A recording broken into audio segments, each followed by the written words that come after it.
to another edition of What's So Funny, the show that probes the brains, the minds, the psyches, and the brains of the people who make the funny. You may know our guest as Leo from Fairly Legal or as Baron Von Black. Bar Vaughn? Baron Vaughn. Bar Vaughn on the Twitter, or even as Baron Vaughn from the stand-up comedy world. But did you know, according to Wikipedia, Baron is a classically trained actor who has appeared on Law & Order, and now a man who will be bringing both the law and the order, our own Ben Stone, your host and MC, Mr. Guy McPherson. Guy. Nice memory, Kevin.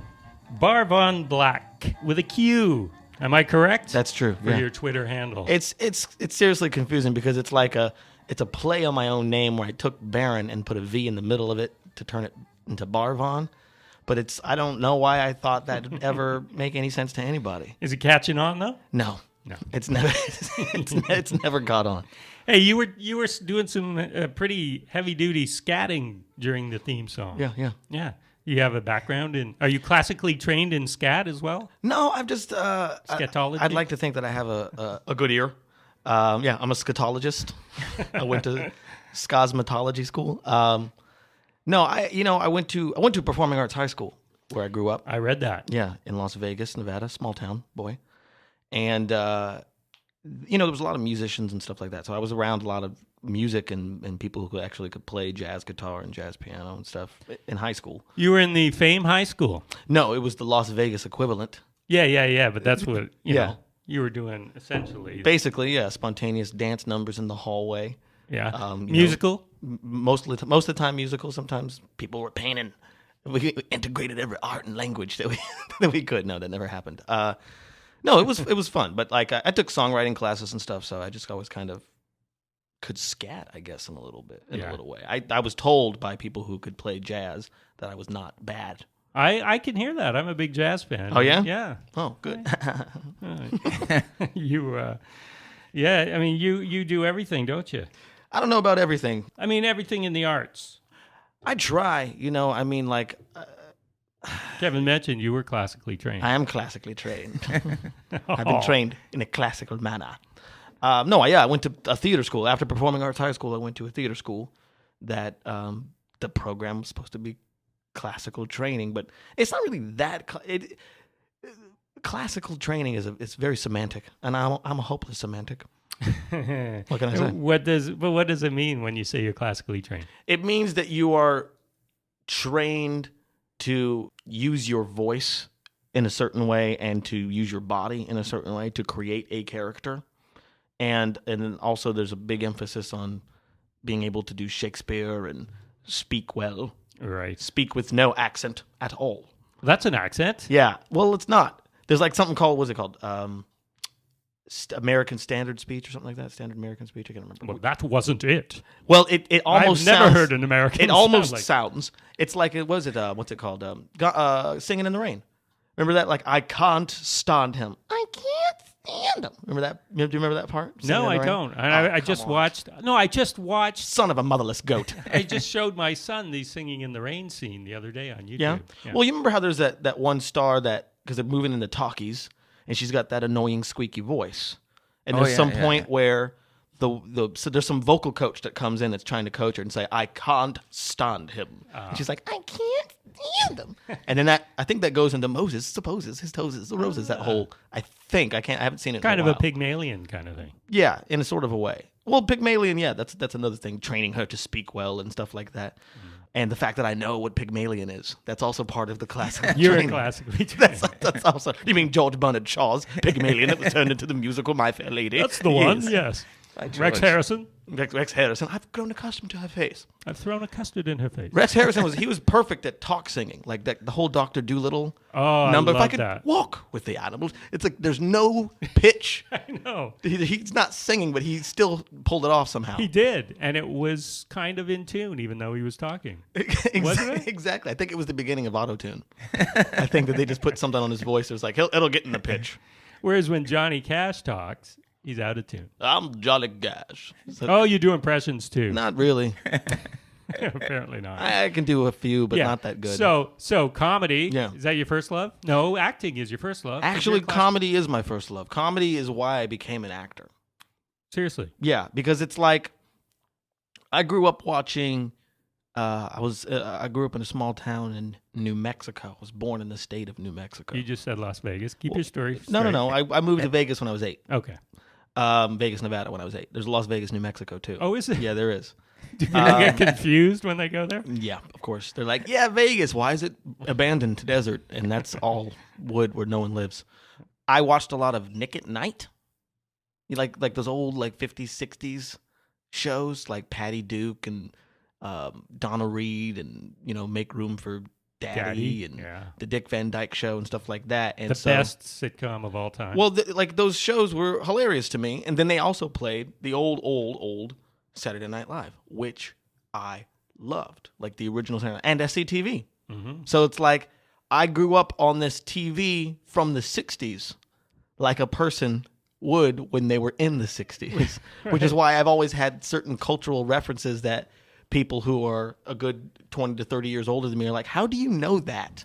I'm like, I'm a student of what I learned. So because of that, and then I got into stand-up at a young age also, I wanted to be a comedian. I wanted to be funny, right? But the only I hadn't really seen stand-up as much as I had seen sketch. So to me, sketch was acting because it was a scene, ultimately, right? So I got into theater school when I was like middle school. I was always the class clown, blah, blah, blah. Mostly it was survival instinct. Don't get shot, don't get stabbed when you're funny. Hopefully those things won't happen. And so I got into all of that, but it's because of comedy that I ever got an interest in being on stage in the first place. Okay, that's what I was wondering, because I know within the comedy community there are many comedians who resent actors who go up and do comedy. Yeah. Do you get that? I've gotten it, but I've done stand-up long enough, and I care about it enough that certain people have seen that I'm not that. I'd like to think, because it's part of that 90s paradigm, 80s, 90s paradigm in Los Angeles where they were just handing out development deals because you were a stand-up. So then all these actors that weren't really stand-ups wanted those deals. They wanted that exposure, so they started doing stand-up to get those deals. But that is kind of dead now. It's not really, doesn't really exist anymore. So people are doing stand-up. Hopefully, a lot of people are doing stand-up to do stand-up. And yet, I see them all over the TV, on Community, on Fairly Legal, yourself. Yeah. All those NBC shows. What are those other ones? You're thinking Office, Parks and Rec, Community, and 30 Rock. The holy grail of NBC television. The only thing that it's like filled with stand-ups. Stand-ups and comedians. Community has sketches, 2 stand-ups, and there's some stand-ups on 30 Rock, but it's mostly sketch. It's all of the above. Parks and Rec and The Office are also the same. Whether there's people who are stand-ups and are sketch, but they're all comedy writers and actors somehow. But a lot of them still do stand-up. So comedy is your first love and your deepest love, I guess, Baron. If we can get personal. Yeah, that's true. And yet, the Holy Grail is a TV show, right? For most of you. Yeah, I guess you could say that. I mean, it's an interesting thing to be on a show, especially when it's, in essence, it's not a show that comedy nerds watch. Like the people who I find myself, because I'm kind of more considered like an indie alternative comic. Yeah. So I perform in those venues. Well, you will have the people from 30 Rock and The Office and Community performing. They watch those shows, so they know who those people are. But I'm on a show that comedy nerds don't really pay attention to. So to them, it's almost like I'm just another comedian. But that's for the comedy nerds. For regular people who watch regular television, I'm still technically a somebody. I guess you could say. You're on the USA Network. Yes. On a show filmed in Canada. That should be illegal. Ironically, it should be. I mean, most USA shows are filming in Canada. There's a couple different ones. Well, not most of them. This one and there's another one called Psych. Which Psych is the comedy nerd show on USA. Why is that? I don't know that one. It's just really nerdy and really absurd, completely absurd and completely silly. Who's on it? A guy named James Roday and another guy named Dule Hill are the two. Because the premise of it was that one of them just had these, James Roday's character has this ability to pay attention to details in a way that most people can't. And he sees things that most people can't see. To him, it's more believable for him to say he's a psychic. because he can draw certain information from all these different, like Sherlock Holmes. It's like, he can see if you have like a bruise on your hand and like dirt on your shoe and he can put all together what you've been doing because of that, which most people won't notice. But the police force doesn't believe that. But he says he's a psychic, and for some reason they buy that. They're like, oh, that's the only way he could know all this weird stuff. That's a nice plug for a rival show. It is a rival. That's not a rival show. It's the same network. It's just a great show. But those guys took it over creatively and have made it into a show that's very unique and very out there, if you will. And Fairly Legal, which was it first called Facing Kate? It was first called Facing Kate, yes. They changed the name because, I don't know why they changed the name. I mean, Facing Kate wasn't the best title. No. There's too many shows that are something-ing and some woman's name. A gerund. Yeah, a gerund name. That is a pet peeve of mine. What, a gerund? Well, for a title, yeah. Yeah, like Chasing Amy, That's the Crossing Jordan, Yeah. Saving Grace. There's all these different shows. Finding Private Ryan. Finding Nemo. Finding Nemo. So it's like Facing Kate, and it also didn't really say anything about what the show was. Fairly Legal does say a little bit more about what the show is, but it's also a play on the phrase barely legal, which a lot of people make that mistake. Hey, well, how's your show Barely Legal going? I'm like, hey, that's a different life. I'm on Fairly Legal, so I don't have to do Barely Legal anymore.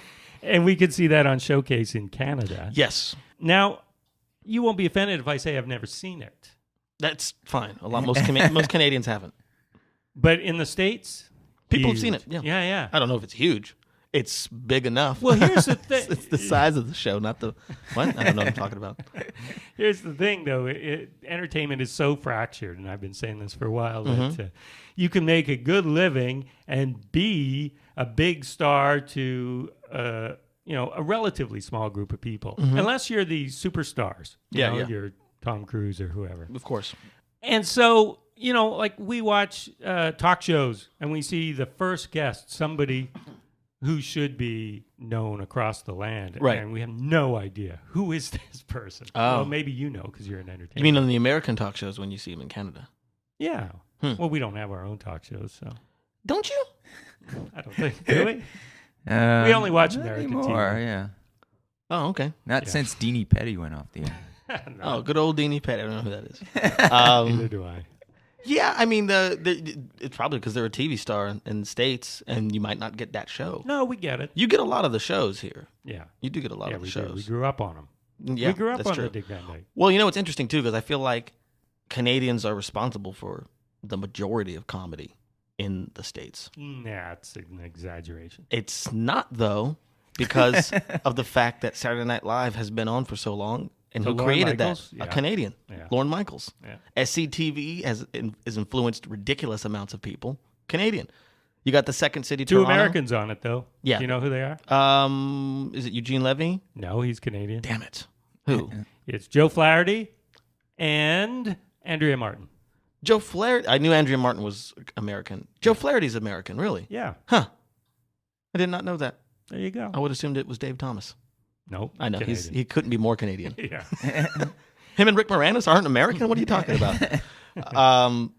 Yeah, I mean, but like it's like, then you have people like Mike Myers and Jim Carrey and, that people forget are Canadian, Michael J. Fox, et cetera, et cetera. Yeah, mostly in that sketch vein. We don't.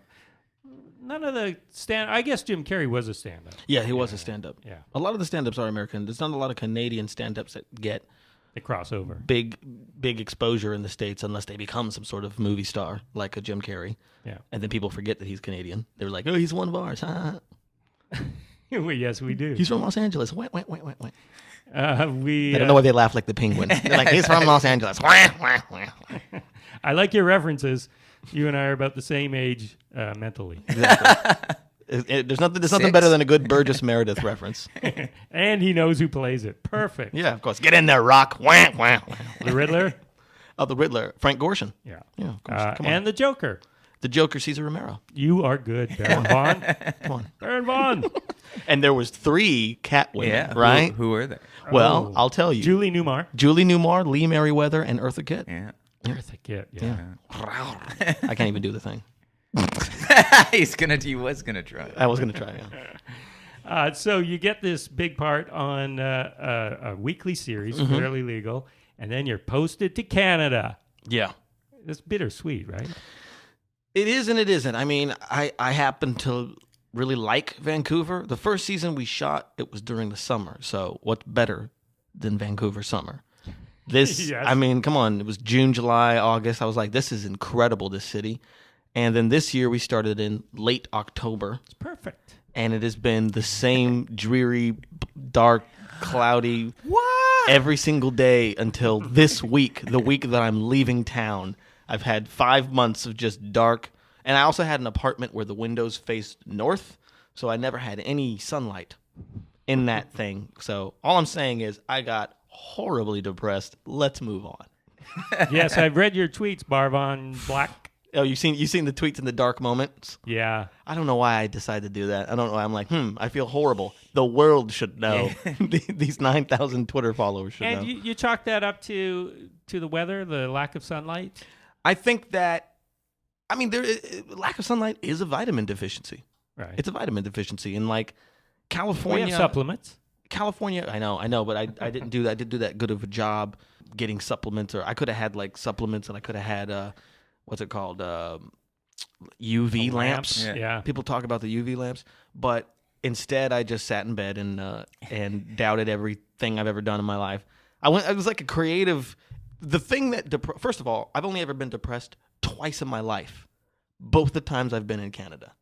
Coincidence? Coincidence? It also doesn't help that it's like, it's not my country. You know, I don't know anyone really in Canada. I know a lot more people this year. I was better at being out there and like meeting people, I guess, and meeting some comedians and doing shows. But last year it was just like I sat inside. And when you have that amount of isolation, and also last year I had a deathly fear of cell phone charges, like roaming charges. Oh, they're crazy. My first cell phone bill was $1,500. That In was a month. a 1 month bill, and every bill was $700. I was afraid to call people, to text people, to do anything, so I just was disconnected last year. This year, I changed cell phone companies. I went from AT&T to Verizon, which shouldn't make that big of a difference, but it has, especially because Verizon, when I started getting big charges, did something crazy and called me to see, why are you having all these crazy charges? AT&T is just like, give us our money, or it's off. It's off. Give us $1,500. And Verizon was like, hey, we're going to figure this out. And they like took all this money off of my bill when they changed my plan. I'm like, hey, maybe they want to keep a happy customer. AT&T's like, we don't care. Money, give it to us now. Give it. I got it. I want it. Give it. But this year was dark and depressing. But what depression does, or has done for me these last 2 years, is when I get out of it, I see the things I need to work on. Because it drudges up all these issues I thought maybe I had solved that I didn't know were in there, that I'm like, okay, now I know what I need to address that my soul has decided to make me feel crap about for the last 5 months. So the weather, the being inside, was just what turned you towards depression, but these underlying factors were there already. The underlying factors were there, and the depression and the isolation and the just getting in my own head kind of made me. It's the stuff that I feel the most insecure about is the stuff that bubbles up the most, and that I just obsess about, and then I become convinced that I am horrible at whatever it is I think I'm horrible at, and that I have no. Like last year, it was a personal revelation where it's like I learned how to live alone. That's what I learned, because I always had roommates, but then when I moved to LA, I lived alone, and I didn't know how to do it really. But last year, because of the depression, I now know how to live alone, and I know how to clean. That's a big thing. I'd always avoid cleaning, but now I feel like a personal. Oh, the toilet is scrubbed. I did that. Get your mind off the depression? It's just keeping order, I guess, in your house. Sometimes, they say sometimes external order, will result in internal order. I don't know if that's true. This year, it was all creative revelation in a sort of a way. How long would the depressions last? The entire time I've been in Canada. The entire time? Yeah. So like day 2? Well, it took about 3 weeks for it to take. Yeah. And then I was just like straight depressed until like 2 weeks ago. So a good like 4.5 months of just me. You go in to shoot your scenes on Fairly Legal. Well, when I'm on set, I'm fine. Yeah. It's the alone time that kills me. And then you're performing some, doing comedy, and then that's okay too? That helped a lot, meeting a couple different comedians in town, like, oh man, suddenly I'm blanking. What's that? Oh, like Graham Clark and Riel Hahn and a couple different people who got me out and showed me some shows. And I started getting up, and I got up for like a good month. That's when we met. Yeah. And I felt great that when I was doing those shows. Oh, good. And then the thing is that most shows, they book at least a month in advance. And on the TV show, I don't know what my schedule is week in and week out. So I can't say, yeah, I'll be there on Monday in a month. So it's like, I know what days I have off the week that I have them off. Well, you're a big enough shooter, Baron, that you could just walk into a room. Hey, do you want to come up? Well, I was unsure about that. And it feels weird to be like, hey, I'm a big deal in the United States. Full of Dane Cook. Yeah, exactly. And just alienate people. There's nothing to be gained from that. Right. But I mean, there are shows every single night in small rooms that you could have gone to, even just to hang out. And then if they ask you up, all the better. I did that a couple times, and then it was too hard. Or I just didn't want to go. That's the thing. All the things I need to do to solve the depression are the exact things I do not want to do. Like, for instance, go outside, eat something before 6 p.m., stuff like that, where I'm just like sitting there like, oh, it's so dark and I'm hungry, but I have to go outside to get food. Well, I'm going to pass out. Now I have to eat. Oh, it's 6. That's how it goes. So you're leaving this week. Yeah. Going back to Los Angeles. Kind of. And, Las Vegas. Well, I've got some road dates. Oh, that's right. I saw you're doing the Portland Festival. Yeah, I'm going to San Francisco tomorrow to do the Punchline, and then doing the Bridgetown Festival in Portland, and then a club in Atlanta, and then a festival in Austin, Texas. So it's like this month is booked with me doing shows, which is good. That's good. And then is Fairly Legal coming back? For third season? Yeah. We don't know yet. We this Friday will be the 4th episode in the States. Oh, yeah, it just started. Yeah. And usually the 4th episode, I guess, is where you start to hit stasis for what your ratings are. And then they'll see how much they do or don't change. We probably won't know anything until, at earliest, May. And then if you do come back? The rumor is we would start in August. Okay, so that's a little better. It's a little better. You got a month and a half of nice weather. But I get to, yeah, exactly. But I get to get ahead of what I got depressed about this year. And so you figure next year, if you come back, it's going to be a brand new Baron Vaughn. It's going to be a brand new Vaughn. Hello there, world. Hear the song that we're singing. Come on, get happy. This is Partridge Family. Yep. I like for your references. It's going to be... this is going to be like a home away from home for you then. Well, it's possible. An unhappy home away Not that unhappy yet. It's possible. I might stay based in Los Angeles and then fly up when needed. I see. Because I would get so much time off. I could get like 5 days off in a row. Yeah. And I'd just be sitting there the entire time. So it's like, well, I could be in LA doing shows in my own space, blah, blah, blah. I might do that. I might not. I don't know. It just depends. I got to crunch some numbers and see if it's financially feasible. Yeah. Zach Galifianakis spent a few years here in Vancouver while he was doing some kind of TV series. Zach Galifianakis? Yeah. You're the Black Zach. Black Zach. I saw him when I saw him at somewhere, and I was like, hey, Zach, Black. Like, I introduced myself that way. We've met. But Black Galifianakis. Black Galifianakis. Because he would come out to rooms here. Oh, he would? Yeah. He'd do the alternative rooms and but he's Commercial Drive. No offense to me, but he is much, much bigger than I am. At that time, not so much. No, but amongst comedians, still. Yes. He's been huge amongst comedians for a long time. True. Yes. Well, you're pretty big, though. Well, okay, that's what the ladies know. Okay, I'm done. I'm not going to go there. Our guest is Baron Vaughn. The show's What's So Funny. I'm Guy McPherson. Station CFRO 102.7 FM. I always wonder, like, when you come to town, you move to a new city, you're like a pro athlete, right? Do you have to find your own accommodation, or do they help you out with that? Yeah, we do have to find our own place. Yeah. And then, say the show, God forbid, got canceled a few weeks in, then you'd have to break your lease, maybe pay money. Well, I mean, I'm finding a month-to-month furnished place So it's like it's not that hard to find like because there's a lot of, especially because there's so much film and television industry in Vancouver, people have gotten used to, all right, well, people are going to need apartments, with a bed and a couch and a TV and a refrigerator. So I just found a place that was on Robson Street that I rented for, the time I've been here. And I actually need to call that guy because I maybe owe him some money. But yeah, I mean, we basically all have to find our own place, and it's not that hard to find like because if it gets canceled, we are still filming it. It would get canceled after we've already done all the filming. You'd film the whole season if they cancel, and then it would cancel it in the middle of it airing, which it doesn't air until after you're done filming it. Good point. You're sharp too. Oh, I'm just like a butter knife. I watched a few clips. Oh yeah, did you? Yeah. That's Sarah. She Yeah. is gorgeous. As Canadian Jim Carrey would say, she's smoking.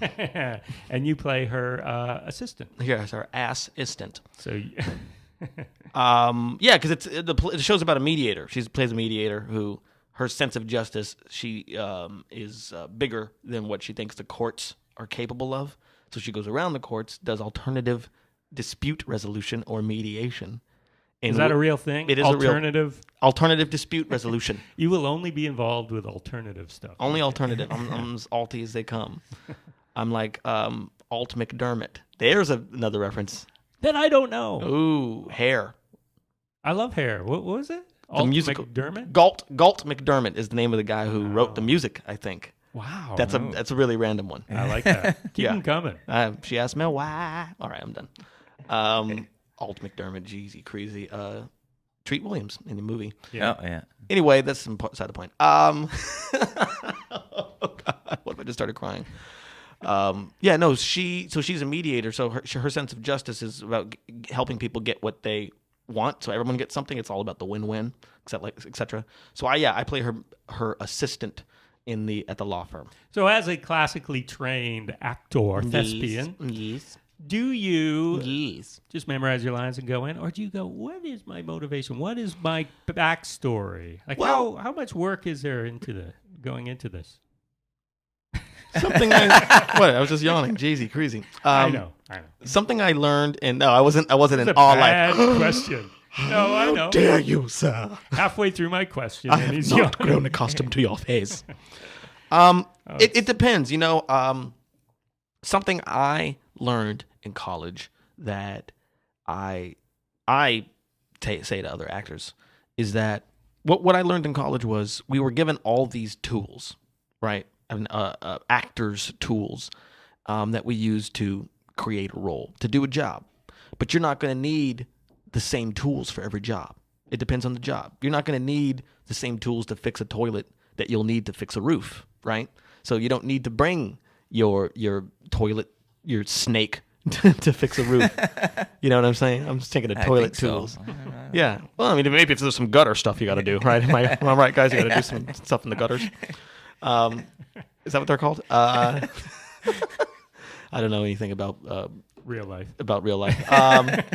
I spend too much time creating life to actually live it. Okay, come on, guys. Recreating life.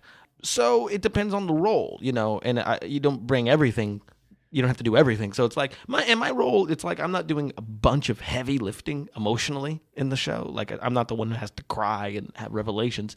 I usually come in and I say something sarcastic and I walk out. Yeah, you're a funny guy. Just like my life. I don't have to be emotionally invested in anything. Hey, that's dumb. Peace. And then I'm out. And people are like, who was that guy? I don't know, but he was hilarious and detached. But every now and then, there are scenes, and there have been times where you have to be somewhere emotionally, to make it make sense. And it's just about moving the story forward. Is what you're doing moving the story forward? And sometimes you might have to be in a low place emotionally, or a high place emotionally, or a conflicted place to make it make sense for the story to make sense for everybody else. You dig what I'm saying? So on this show, I have done some quote unquote acting where I've had to say something in a very serious tone and just believe it. And yeah, and sometimes it is what's your motivation. Sometimes you do have to go because everybody wants something. So motivation is one of those buzzwords in a sort of a way. It's like I was talking to a friend of mine about writing the other day. She's in grad school for creative writing at Syracuse University. Apparently a fantastic school. She's written this novel, and she's an incredible short story writer. And we were talking about story structure, and I said something about, oh yeah, the climax of the story. She just hates the word climax because for other reasons. Well, maybe, but she's getting married, so I'm supposed to officiate the wedding. Actually, we'll see about that. Officiate? Yeah, she wants me to marry her and her husband. Can you do that legally? Yeah, that's the weird thing about the States. There's all this argument about can gay people get married, but nobody says anything about who gets the power to marry people. You can go on the internet, hit a few buttons, and then you have state power to marry someone. So you haven't done that yet, but you will. No, and it's not that hard. She wants me to marry her and her fiance. That would be awesome. I think it'd be cool. Funny. I'm gonna give like a big anti-marriage speech that ends in marriage. She's like, I just want it to be non-traditional. I'm like, okay, we'll see about that. What the heck was I talking about? I lost it. You're talking about motivation and climax. Climax. Right, climax. So climax is one of those words, we've known it for our entire lives. You know, whenever we had to read English class from third grade on, we had like, oh, here's the man versus nature, all those different plots, and then the story structure. You have your inciting incident and so all those words have been in our lexicon and in our brains for so long that they've lost meaning. Is the point. So when we hear climax is almost like how some people are afraid of the word love because it's so loaded, man. It's overwhelming. I don't know if I've ever felt love, bro. That's a big thing to say, bro. They probably say bro a lot. In a way, climax is one of those words where it's like, oh, the climax of the story, but it's so loaded that it has to be this thing that you can't just let it be. So in a way, I guess what I'm saying is motivation, when you think about acting, is another one of those words where you're just like, well, what's my motivation? I don't know an actor who actually ever says that, and if they do, I'll probably backhand them. But you do have to, most of the time we say, what is it that I want? What do I want? So it's just semantics. It's semantics, but the word motivation has become loaded. You dig? Like classically trained. That was deep. I'm a deep motherfucker. So you were classically trained. Shouldn't you be doing Shakespeare? Do you feel like this would be the equivalent of a cellist being in a pop band? Not necessarily, because I do like the show, and I like being on it, and I like the people that I work with, and I like the writing. I like all the directors. It's been really, really great. And Shakespeare is not all that there is. It's part of what there is. There's room in my philosophy. There's room for everything, and everything is you can't have who's a great director. You can't have Fellini, without Michael Bay. You know what I mean? You can't have. Yes, you could. What do you mean you can't have Ingmar Bergman without. Is that how they say it? That's how they say it. It's Bergman. Yeah, you can't have Ingmar Bergman without Uli Boll. You know who that is? He's just the German fighter guy. Yeah, he's the guy who boxed all of his reviewers. He invited all of his critics to a boxing match. Was that here? Vancouver, he boxed some He might have done guys it more than once at the Plaza of Nations. Oh, yeah. that's the most incredible thing I've ever heard. That fight me, but he's still a horrible director. Yeah, but I don't know. He's an interesting guy, but Uwe Boll or Uli, I can't remember. Uwe, probably. Yeah, Uwe. Yeah, exactly. Would be that. So it's like.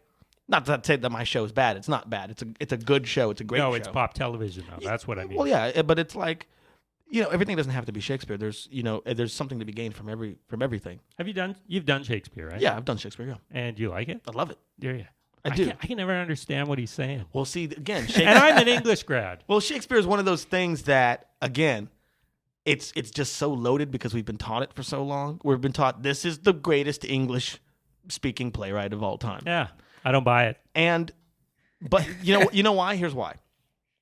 I have a lot of theories on Shakespeare that have been passed down by professors and stuff like that. Shakespeare's the Olympics of acting. You know what I mean? It wasn't written to be read. It was written to be heard. Well, I've heard it, and I still don't understand. Because the people who are saying it are saying it like a research paper. You got to get base. People do productions of Shakespeare like they're doing a graduate dissertation. It's too heady. It's easy to get caught in Shakespeare being heady, but it's not. It's emotional. It's about the body. It's about your bowels and it's about your crotch. That's what Shakespeare's about. Sounds like post hoc rationalization by academics. Possibly. We'll move on from Shakespeare because I've always wanted to teach it. I've done Shakespeare, but it's like there's a you can't get caught. I mean, like when I was in England, I remember our teachers saying that like they since we're British, the people think that there's all the greatest productions of Shakespeare going on in England right now. He's like, there's probably more badly done Shakespearean productions in Great Britain than any place, and it's natural. He's ours, so we constantly are trying to ruin him. Right. I was like, that's an interesting perspective. I've never thought about that. What were you doing in England? Studying Shakespeare. Oh, so you went to Boston University? Yeah, not Boston College. Those are two different things. Completely different. Yeah. One is a sports school. But BC is the sports school. Yeah. Doug Flutie. Yeah. Flutie Flakes. And that's right. And Boston University, what's that known for? I have no idea. I mean, it's. I think it's known for. It has a really good communications and engineering program. The School of Management at Boston University is very, very popular. The School of Theology, actually, Martin Luther King Jr. has a degree in theology from Boston University. Oh, really? Yeah. Or had. But we also are we're supposedly one of the top theater schools in the country. That's where you went. That's where I went. And so you went to study Shakespeare in England after that? No, it was actually built into the curriculum. That second semester of junior year, they sent us to England. We the first semester was spent on Shakespeare. Then we went to England to see Shakespeare, but to study the two eras of British drama after Shakespeare, which is Jacobean tragedy and Restoration comedy. Yeah. Do you want me to continue? Oh, you're looking at me like, please stop. That's Jacob, right? Jacobus James, the king. Okay. King James. So it's like Shakespeare was Elizabethan, right? James was the king after Elizabeth. So Jacobus is Latin for James. So the Jacobean tragedy was the era of drama that was during the reign of King James. Tell me about your fart song. Okay, well, speaking of England, speaking of Jacobean tragedy, and by the way, Jacobean tragedy is not as good as Shakespeare. It's like Shakespeare died, Shakespeare was dead, and this is the people after him. All they wrote was sex, sex, murder, murder, kill, kill. That's why it's all tragedies. It's all tragedy, and it's all everyone gets killed, and it's actually soap. It's like they just took it to this next level. Like Shakespeare was like still languagey, and they're like, forget that. Everyone gets killed and murdered and stabbed in the eye, and then you have sex with the whole. That's what Jacobean tragedy is. But was it done well, or was it just a cheap ripoff? It's not as well structured as Shakespeare as in the whole. There's a couple playwrights that are like the best of them that get close, but not that close to Shakespeare, and it's still fun though. Mm-hmm. It's still kind of a fun genre. And then after that, everything was tragedy. And then they're like, you know what? No more tragedies. How about we only do comedies? That's why Restoration comedy is all comedy. The end. So farts. Farts. First of all, what is a fart besides a tragedy and a comedy? It is because you fart, you instantly think it's funny until it hits you or somebody else. And then it's instantly a tragedy. Depending on what kind of fart it is. Yeah, or where you are, or if it's overheard. Exactly. No, I on set kept singing this weird song that I kept turning it into Fart Gun. That's what the name of the song. That's the name of the song. It just came to you? It just came to me. I just kept going.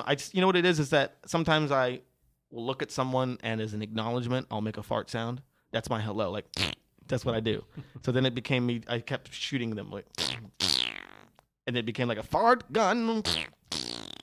And then I just kept doing that until I sat down, bored, depressed, and procrastinating one night with the iPad GarageBand app and plunked out a hit that's rising to the top of my charts.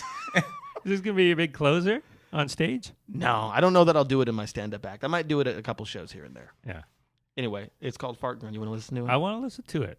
Kevin, you got that racked up? Yeah, it is ready to go. Let's hear Fart Gun. Blast it in headphones. Baron Vaughn. Yeah, blast it.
Bravo. Oh, bravo. Bravo, Yeah. Baron Vaughn. It's my proudest moment.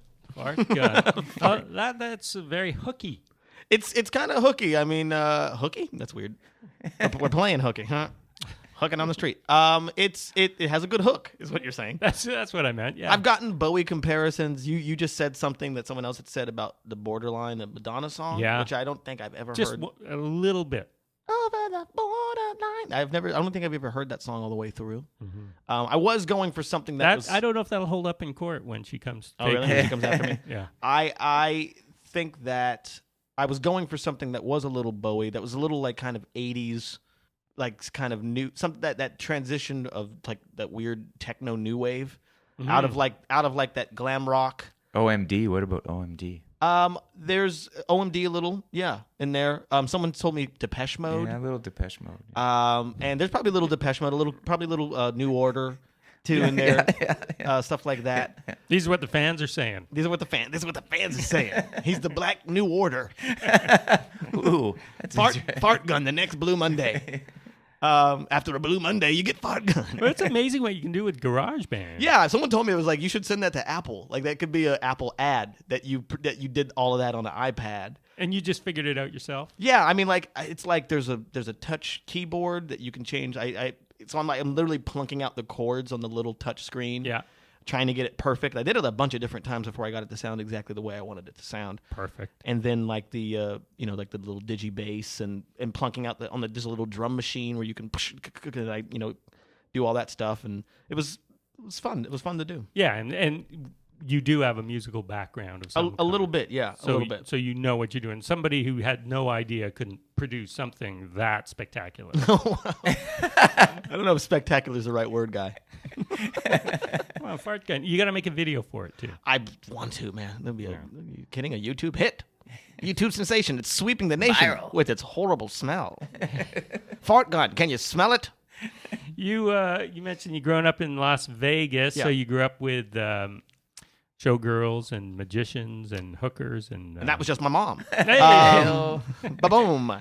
Gambling. I can't believe I never thought of that joke before. I grew up around showgirls and magicians and hookers, and that was just my mom. How could I never? You got to use it. I can't believe I've never thought about that joke before. Or what was the other one? It's like, oh, you're going to Vegas to gamble? Well, I'm seeing my family. That's enough of a gamble. Ba-boom. Ba-boom. That's what you got to say. That's what they say in Vegas. Yeah. Zing. Glug-gloinks. Bum-bum. That's the Law and Order sound. Yeah, I mean, I never really had any personal experience. There was actually a kid in my high school that I think is now a professional magician who was always interested in it. So he was around, but you do see it on TV. It's like it's part of your life that the local commercials have showgirls and magicians in it. That you have people who are crooners. You will constantly see the billboards for Amazing Jonathan, Penn and Teller, David Copperfield, Siegfried and Roy, Lance Burton, or the late great Danny Gans who passed away. That's right. Or Clint Holmes, like all these crooners, and then like the Wayne Newton. You didn't mention Wayne. I didn't mention Wayne. You're right, Mr. Vegas himself. Newton. Then you got like the showgirl reviews, like Splash and like the Riviera La Cage aux Folles and stuff like that. Now I heard the people who live in Vegas get cheap tickets to shows. That's possible. The irony about Vegas entertainment is that very little of it is for Vegas locals. Because we're working in the casinos. Right. That's what we do. We're the blackjack dealers. We're the cocktail waitresses. We're the person who opens the door to you going to see a world of magic and nudity. But you never worked in a casino, though, did you? I didn't. No, I didn't. No. I didn't work when I was in Vegas. Did you go to any of the shows? No, I never could afford it. The No? only thing I ever went to casinos for was to bowl and to play arcade games. Yeah. And then and to see movies. Sometimes there's movie theaters in a couple. So you didn't often go to the Strip? No, not There that. is a whole Vegas that we don't know about. Yeah, Just regular people. We still were like teenagers that went and hung out at the mall. And there's a mall on the Strip called the Fashion Show Mall, which has got much bigger and fancier than it was when I was in high school. But there was the Boulevard Mall, which now is supposedly like rough, stabby mall. It wasn't. I don't remember it being that bad. There's a Meadows Mall, and then there's like the small in Green Valley, which is a suburb of Vegas. But it's like, I went to a lot of these different places. There was this mall that opened on the Strip called the Showcase Mall that was when it opened, we were like, yeah, it was like a one-stop shop. It was an video game arcade, a movie theater, and then there was also like this big wall, like a rock climbing wall in the middle of it that you could climb the wall if you wanted to, get all your equipment on and stuff like that. But who wants to? Yeah, I never did it. No. Did you know Jimmy Kimmel? I don't know Kimmel. No, he's older than me. Right, because he grew up there. He did. Yeah. And you haven't done his show, have you? His Jimmy Kimmel show? Yeah. No, You've done Conan? I've done Conan, Fallon, the Lopez, now defunct. Yeah. And been on Comedy Central a bunch of different times. Yeah. But those are the late night shows that I've done. I want to try to do Conan or Fallon again. Which one was the best experience for you? Which was the best experience? I mean, out of those three, they're all so different. I want to say that Conan was probably the best. You want experience. to say it because he's the hippest. Well, because I liked Fallon, and Fallon is, I think, fantastic now. Kevin will agree. Well, it's a really good show. It's really funny, and he's really good in it. I did it really early. When it wasn't so good. I was like one of the fifth. That's probably the fifth comedian that was booked. Okay. Well, it was still good, but they hadn't figured out what their thing was yet, and now they know it much better. Which is why I want to do it again, because comedians have done it after me have had a much better time. But I also have this. My act tends to be very long form and theatrical, and it's hard to translate that to a television set. And it's a lesson for a comedian to know that TV set you is not the same as comedy club you. Not at all. And it's a really hard lesson, and because I picked jokes that I wasn't totally in love with to do Fallon because I thought that they would be the most appropriate for a television set. For 5 or 7 minutes, what do you get? Exactly. Which is why when I did Lopez, I did 2 jokes, and I just did one in its entirety. 2 jokes in their entirety, and that took up the entire time. And I felt really happy about it because I just felt like I represented myself. But I did learn that a TV audience doesn't have the patience for an extended bit like that. So when I did Conan, it was the lessons I had learned from Lopez and Fallon. And then also, that's the most creative feedback I had gotten. Like from the booker of Conan, he'd given me all these notes. And at first I was resentful. I was like, what? I've worked on these jokes. Like, I know what to do. JP Buck? Yeah, JP. And I know JP from Aspen when that was around, because I did Aspen in like 2006. But it's his show. He knows the audience. And I can't say that he was incorrect because, again, it's TV set me. It isn't me in a club. So I have to make it fit the paradigm of, because also to do stand-up on a late night show is so weird. The show is the name of the person that's on the show. And then at some point they go, and here's not me. That's what it is. It's like you're watching Conan and suddenly it's not Conan. I'm the only thing that happens that Conan is not involved in. That's right, yeah. So it's like it's already weird. But it is weird because you have to adapt to the TV set, and yet the idea is that enough people will see you and go, I like him. I want to go see him in a club. Right. And now we're seeing something completely different or a little different. And that's fine. That's fine. As long as they come. And some comedians are fortunate enough to have the kind of act where they're easily translatable to both. Like their club act and their what they would do on the show are exactly the same. So I did a version of me, but I felt like I represented me. Mm-hmm. And when people come to see me, they won't be disappointed. They'll be like, "Oh, that is the guy that I saw." But it's, you just want to get them in the damn seat, get their butts in the seat, and then hopefully they'll be like, "Hey, you're really funny. I liked you. I saw you on Conan. I came to see you. Now that I've seen you for an hour live, I know I made the right choice." That's what I would like to happen. That's what they always say as they come up to you, filing out. Every of the club. comedian, every audience member has always come up to me and said, "I made the right choice." Thank you. Yeah, no, I mentioned this to Mark Breslin, who was here a while ago, that years and years ago, when you were just a little boy, Baron, I used to see Emo Phillips on all the late night talk shows. Yes. Could not stand him. You might understand why. You didn't like his character? Didn't like that character. And in only 5 minutes, you can't get past it because it's so short. It's all that makes a lot of sense that you fixate on how he's doing what he's doing. And then I saw him live, and 5-10 minutes in, I'm past that stuff that I hate because now I'm concentrating on his material and I'm getting used to his persona, and I loved it. He's brilliant. Yeah.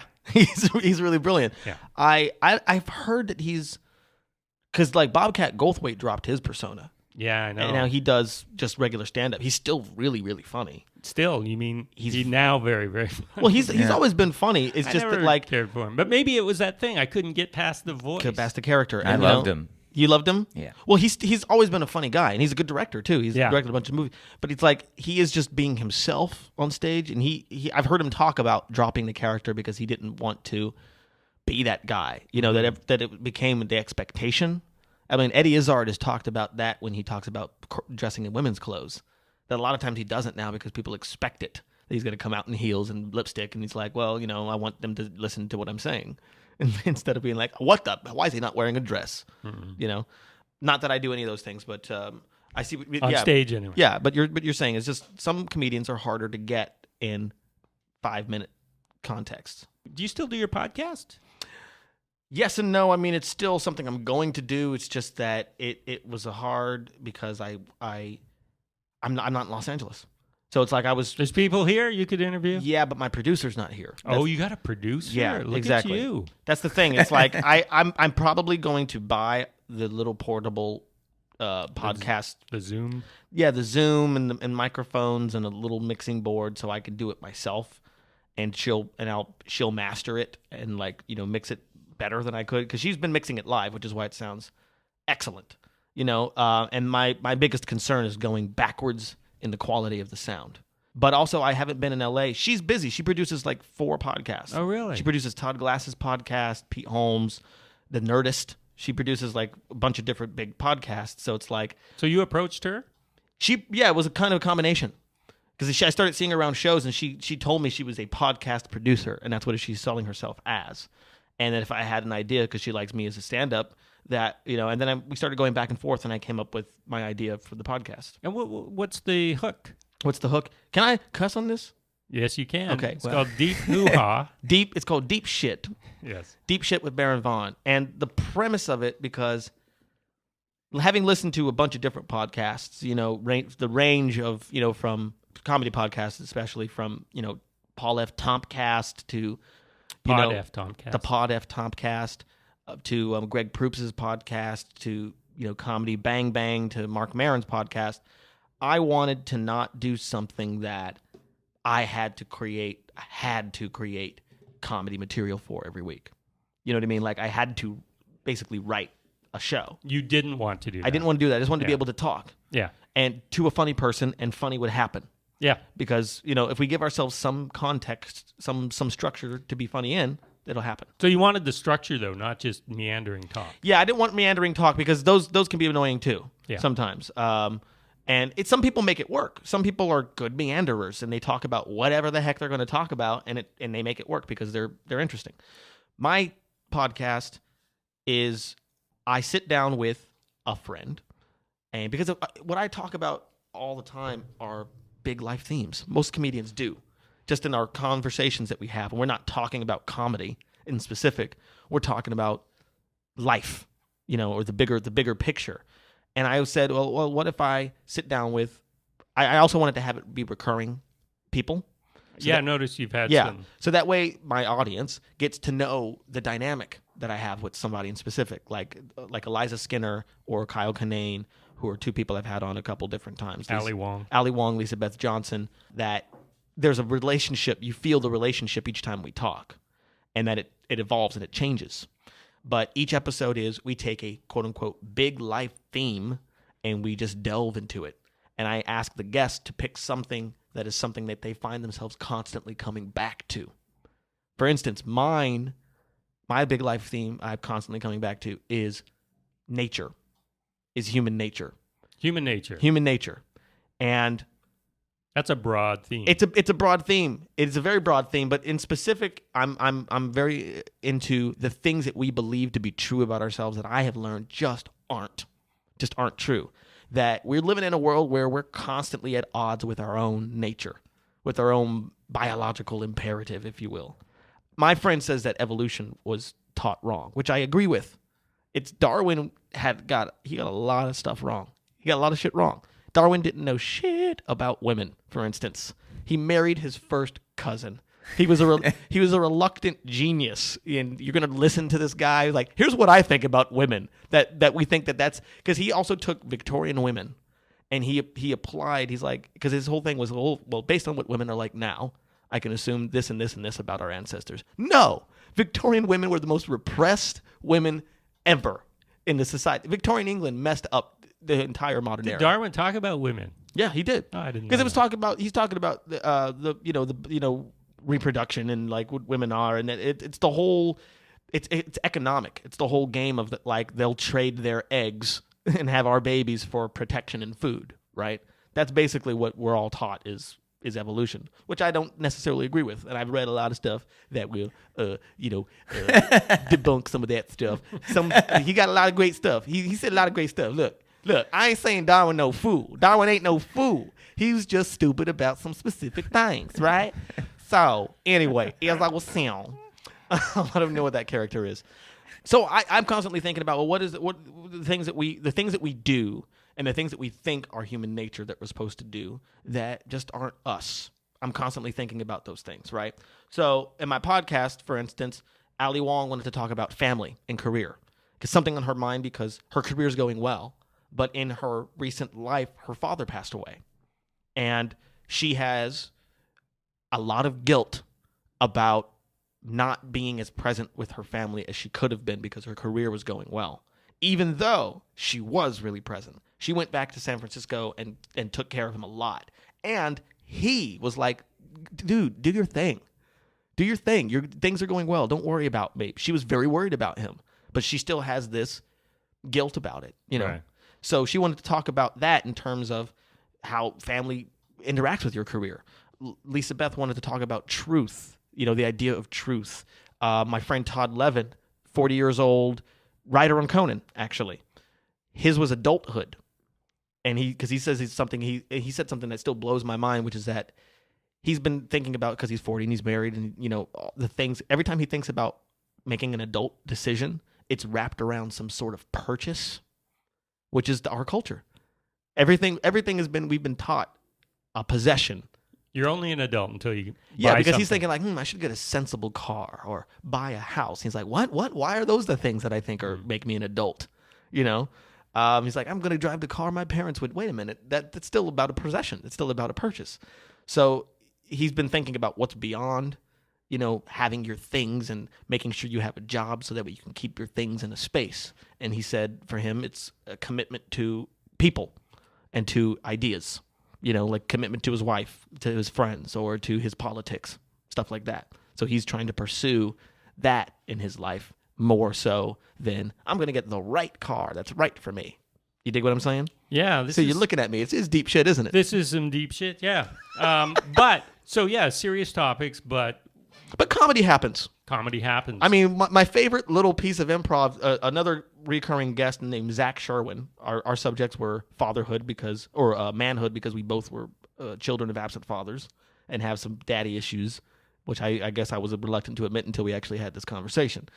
And then self-sabotage was a big one, procrastination, but he said something like, have I ever heard of nostril dominance?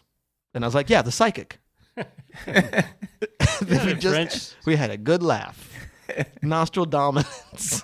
The guy who saw the end of days. Yeah, that's what I was thinking. He's like, no, it's like, I guess. I have heard this only recently from one other person, and it's like, does one side of your nose change at different times of the day? It does. You smell from one side, and then it switches. It switches. Yeah. That's why when you have a runny nose, like you suddenly can breathe out of the left one, and then you're like blow it, and then that one's clogged, and you breathe out of the right one. That's nostril dominance, but it happens. And he predicted that. He predicted that. You say you're in the alt comedy scene. Yeah. Do you ever do the black rooms? I never really have. No. I mean, would you like to? I don't know. It's. I feel particularly stung because it's always been because of the way that I speak and the way that I act and the way that I dress. It's always my blackness is always under investigation. if you will. They don't believe you. That, you know, so it's like, and a black room, it usually denotes a certain style of comedy that I don't necessarily do.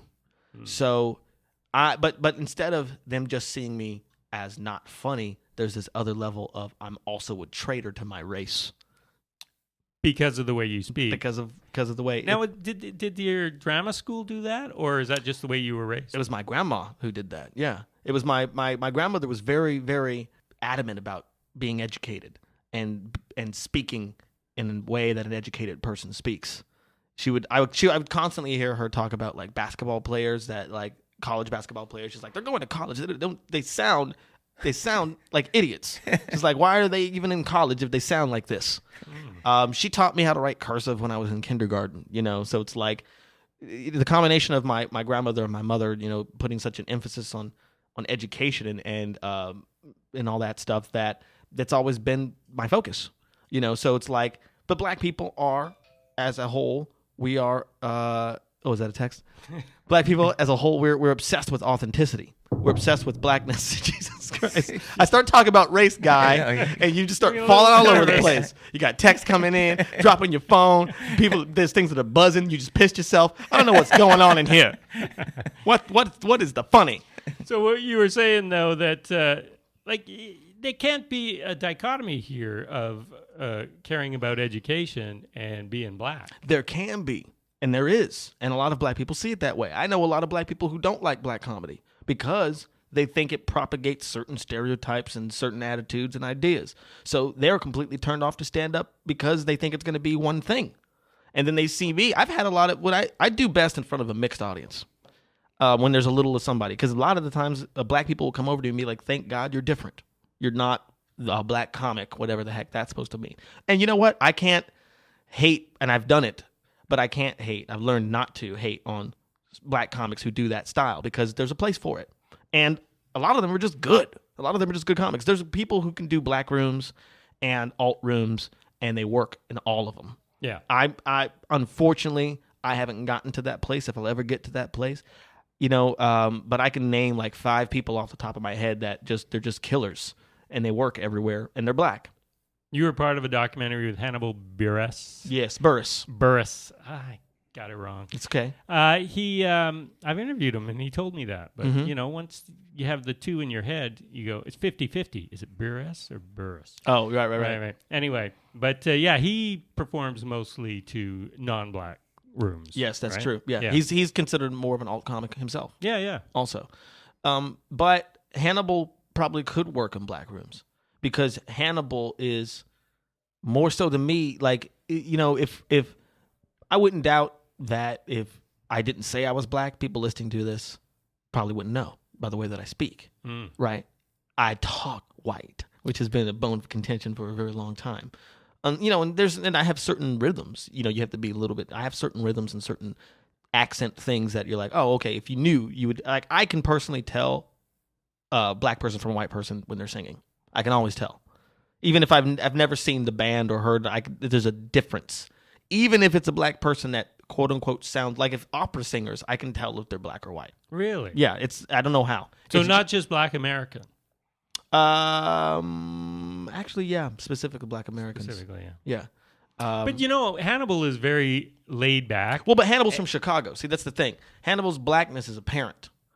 That's what I'm saying. He has a Chicago accent. He speaks in a way that when you see him and you hear him, you're like, he is a black person. You're not suspicious. His blackness is not under investigation. So, but here's the thing, though. From what I've seen of the black rooms, mostly on TV, I guess only on TV, is that they have an energy to them, and they're very confident. Yeah. Hannibal is laid back. He is, and they might just eat him alive, whereas you have a real energy on you on stage. You know, I don't know. I haven't been in a black room for a long time. I've done well in black rooms. There you go. I have done well in black rooms, but I've also bombed in black rooms, and of course, those are the ones I obsess about. But I've also the 2 biggest bombs ever in my career, which were long, long ago. One was an all black room, and one was an all white room. It was like a gig in New Jersey at a restaurant where I just ate my knees for a good half hour. I was supposed to do 15 minutes. I just rambled because it was going so horribly.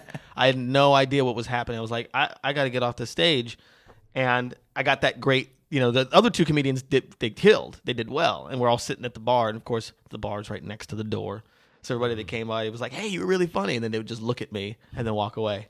That was it. But you never then said, "Oh, I can't play white rooms," the way you did. No, I'm just saying. Black rooms. I just think that any time where an audience is all one thing, I'm not going to do well. Mm-hmm. That's been true in front of an all hipster audience, even where it's like they all want to see. Anytime there's a room that's all one thing, there's like this unspoken feeling of we're all the same, and they want to see a comedian that is the same as them. Yeah, good pause. Embrace the silence. Embrace the As depth. we just all think about that. Yeah. Let's stop and think about that for a second. Play fart gun again. No. Hey, Baron, it's been great. I'm glad you finally came in to do the show. I'm glad I could, yeah. And you're leaving, going back to going on the road. Going on the road, yeah. But we'll see you here next year. Indeed. And you'll be in a better headspace. I hope so, Jesus. I hope so, too. All right. That's it. Thanks a lot for listening. We'll be back here again next week. Talk to you later.